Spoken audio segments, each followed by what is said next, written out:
All right, ladies and gentlemen, welcome to the first remote learning segment of Algebra 2 that we will be doing, probably perhaps one of the only remote learning segments we'll be doing of Algebra 2.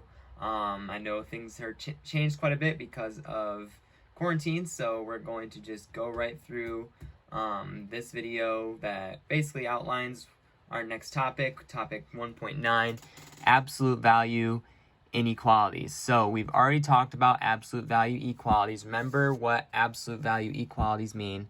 Say that I have the absolute value of x equals 3. That means that whatever x is, it's going to be 3 units from 0. We've talked about this in the previous section on absolute value equalities. So if I were to do a number line, the absolute value of x would represent any value on the number line that's 3 units from 0. So the only two values that are 3 units from 0 are 3 and negative 3. Their distance from 0. That's what an absolute value equality represents. So now we're going to be changing it up a bit, and we're going to be talking about the same thing, kind of the similar thing, absolute value, but we're going to be talking about inequalities rather than equalities. And there's a couple changes that take place when we're talking about absolute value inequalities, so we're going to be going through that now. So remember, when we're solving any absolute value equality or inequality, the important thing that we do first is we isolate the absolute value on the left side. So if we were to isolate this absolute value of x on one side, we would have to subtract 5 from both sides first before we do our thing with the absolute value equalities where we are required to split it off. Because remember, in order to solve for x itself, we have to split it off into two equations representing the two values that are 4 units from 0 on the number line. So we split it off, remove that absolute value symbol off of x. X equals 4 and x equals negative 4. That's how this is a similar picture of the number line here, but we split it off, set each number on the right side equal to its positive and negative for each equation, and then we solve. That's how we do it for solving absolute value equations. Say I had, again, x plus 5 equals 9, but the 5 is now in the absolute value symbol. Again, just like we talked about in our last class, we split it off. X plus 5 equals 9 first, and x plus 5 equals negative 9. We have our two numbers that are 9 units from 0. Since the absolute value is isolated, we were able to split it off. So then we do subtract 5 from both sides, giving us x is equal to 4 and x is equal to negative 14. So that's what we do for absolute value equalities. Now we're going to move into absolute value equalities. So there's a bit of a difference with these. And the difference is when we are talking about absolute value inequalities, say I had, for example, the absolute value of x is greater than 3. So rather than talking about each number that's 3 units from 0, we're talking about, for the absolute value of x is greater than 3, all the numbers that are more than 3 units from 0. So if we were to show that on a number line, this represents all the values that are more than 3 units from 0. So here's 0, 3, negative 3. So all the values that are 3 units from 0 are anything greater than 3 or anything less than negative 3. So that's what our number line would look like for this absolute value inequality. And one thing to point out is that this is also a disjunction. Remember, a disjunction, we're talking about any of the values that are included in a particular solution to an inequality are part of the solution to the original. So a disjunction refers to all the values, whereas conjunction refers to the values that are common. So given that the absolute value of x is greater than 3, or a greater than symbol represents a disjunction, you might assume that a less than symbol represents a conjunction. And I'll explain why. So absolute value of x is less than 3. So the absolute value of x being less than 3 indicates that any value less than 3 will represent this absolute value inequality. So let's draw that out in a number line, okay? 0, 3, negative 3. Negative 3 and 3 are both 3 units from 0, but any value less than that is also included. So how this will appear on the number line is like that. Negative 3 and 3. So greater than symbol is a disjunction. For disjunction, remember, we are using the word or. For a conjunction, any less than symbol represents a conjunction, and the word is and, or we use this symbol for a conjunction. All right? So, moving along, we're actually going to start solving some problems for this. So let's take a look.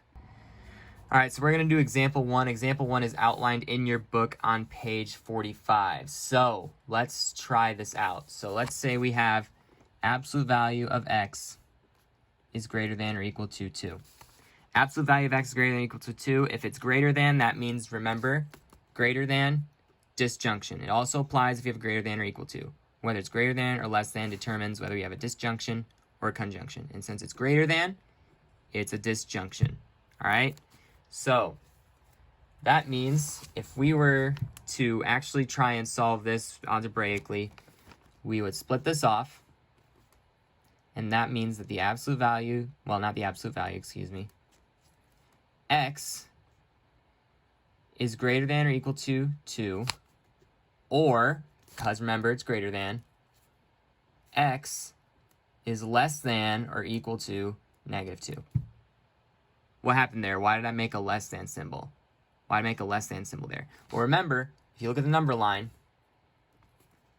for negative numbers, we're talking about 2 units from 0.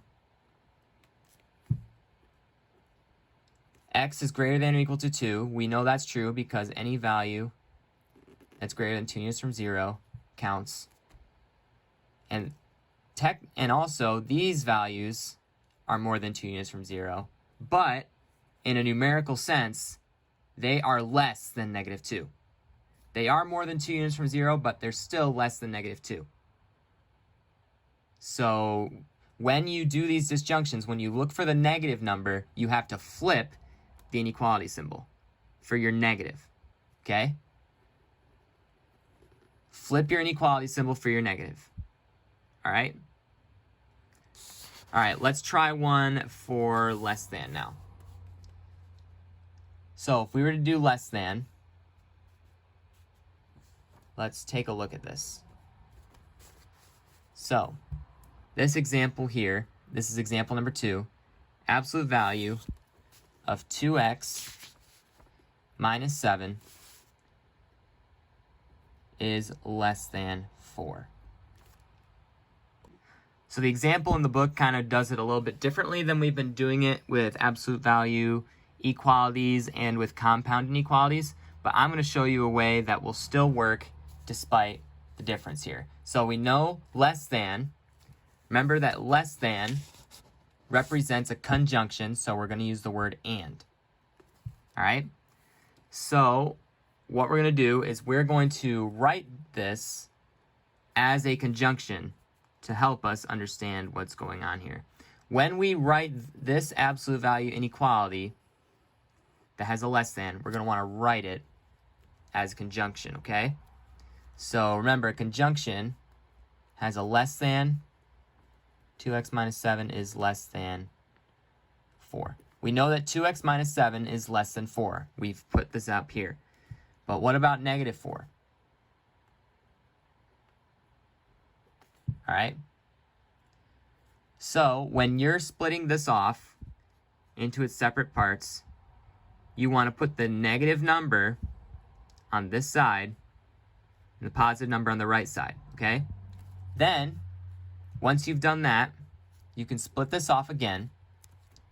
Negative 4 is less than 2x minus 7. And, I'm going to use this symbol now, 2x minus 7 is less than 4. So what do you notice? If I were to flip this around, 2x minus 7 is greater than negative 4. For the negative, remember, for the negative again, the inequality symbol flipped. So anytime you're working with the negative, your starting inequality symbol is going to flip. Okay? Let's finish solving this one. All right, so let's solve this. 2x minus 7 is greater than negative 4, so I add 7 to both sides. 2x is greater than 3. 2x is less than 11. All right, so we have 2x greater than 3, 2x is less than 11. So we divide both sides by 2. X is greater than 3. X is less than 11. Okay. So, x is greater than 3, x is less than 11. Oh, except we divide these by 2 as well. Remember, whatever we do to the left side, we do to the right side. That's just a simple mistake of mine. All right, x is greater than 3 over 2. X is less than 11 over 2. So now that we graph that, we know it's a conjunction. So it's and.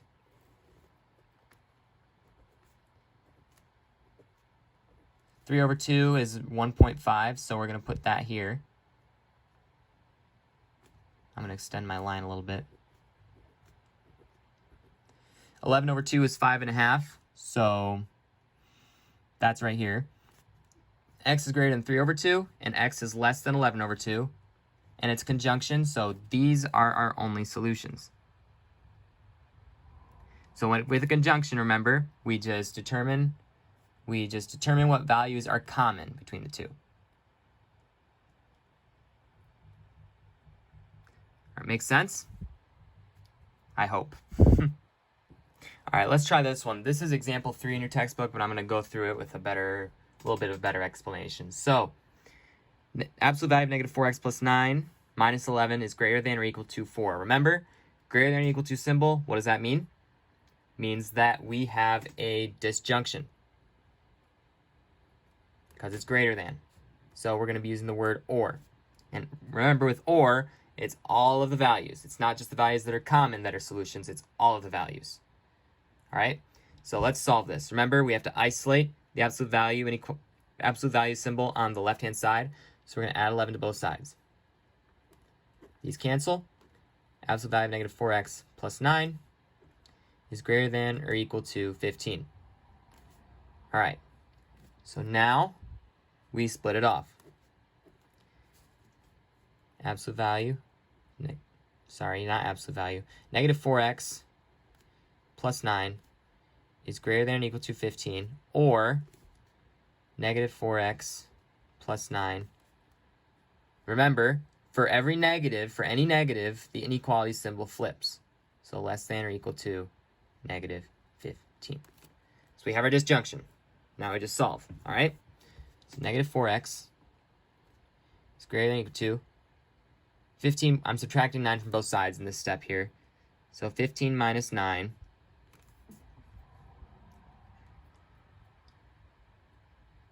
is 6. I really cannot believe it took me... Oh, wait, no. Yeah, it's 6. Or, I can't believe I just had to do the finger math for that, but it's okay. All right, negative 4x plus 9. We're subtracting 9 from both sides here as well. Negative 4x is less than or equal to negative 24. All right, so now we just divide by negative 4. Dividing by negative 4. Remember, dividing by a negative, which means we flip the inequality symbols for both of our inequalities. So, x is less than or equal to negative 3 over 2, and x is greater than or equal to 6. All right, so now let's graph it, okay? So we have a disjunction here, which means it's going to be all the values, whether or not they're common. So we are graphing this on the number line.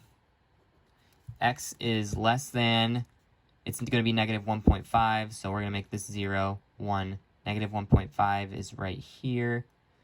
Less than means it's going to the left of the number line.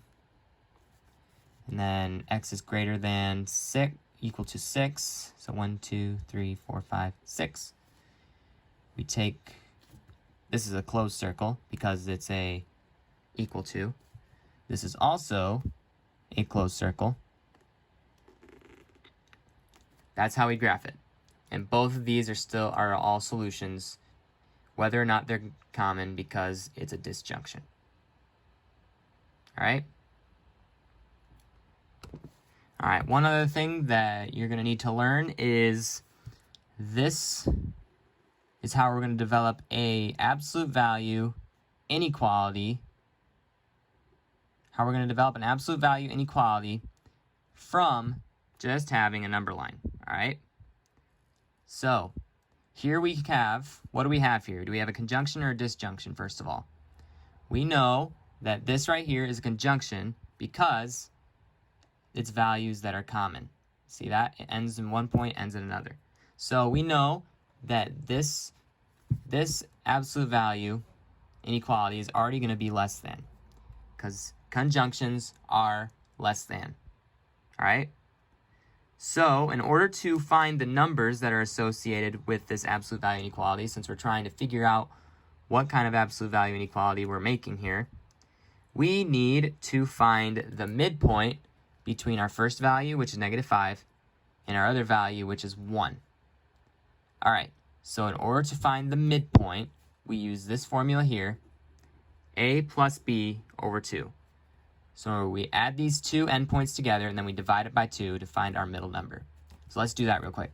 So we have negative 5 plus 1 divided by 2. Negative 5 plus 1 gives me negative 4 over 2. My midpoint is negative 2. So let's plot that on our number line. So 0, negative 1, negative 2. Negative 2 is right here. This is our midpoint. Midpoint M. All right? So we already have our midpoint. We can start writing our absolute value inequality already. It's pretty quick. If there's anything that doesn't make sense to you that I'm saying in this video, you can always scroll back in the video, rewind the video, or just leave a comment on the Google Classroom section that you're on. All right, so our midpoint is negative 2. We're going to put that in. X minus a minus 2. Remember, the negative we have to include, because this is the formula we're going to use to create absolute value inequalities. And it's conjunction, so we have less than. We're missing one thing here. We're missing our distance. But distance is going to be a little bit different than what you guys did in the previous section. We're not just doing endpoint minus endpoint. We're finding the distance between one endpoint and the midpoint. Why is that? Well, we're looking for how many units is each number distant from the midpoint. All right? So in order to create your absolute value inequality, you have to know the distance between the two endpoints from your midpoint. All right? So we are going to take, I'm going to take negative 5. I'm going to take negative 5 and find the distance. So our distance is equal to the absolute value of negative 5 minus our midpoint, which is a minus 2. Two negatives make a positive. So we have absolute value of negative 5 plus 2. And D is equal to the absolute value of negative 3. So our distance from our midpoint to both our endpoints is 3. All right? So that is what goes in place of D. So we just created an absolute value inequality just by having a number line. You just need to know your midpoint between your two endpoints and the distance your midpoint is from one of the endpoints in order to make an absolute value inequality. All right? Okay, so this is our first remote learning lesson that we're going to be doing, and this is probably the only remote learning lesson we're going to have. So I want you guys to try a couple of problems that are on the textbook. I will also be posting them in the comments on Google Classroom, but I want you guys to try some of them, and I wish you luck in doing them, all right? So go ahead and leave comments or send me an email if you have questions. I'm going to be assigning these on Google Classroom, okay?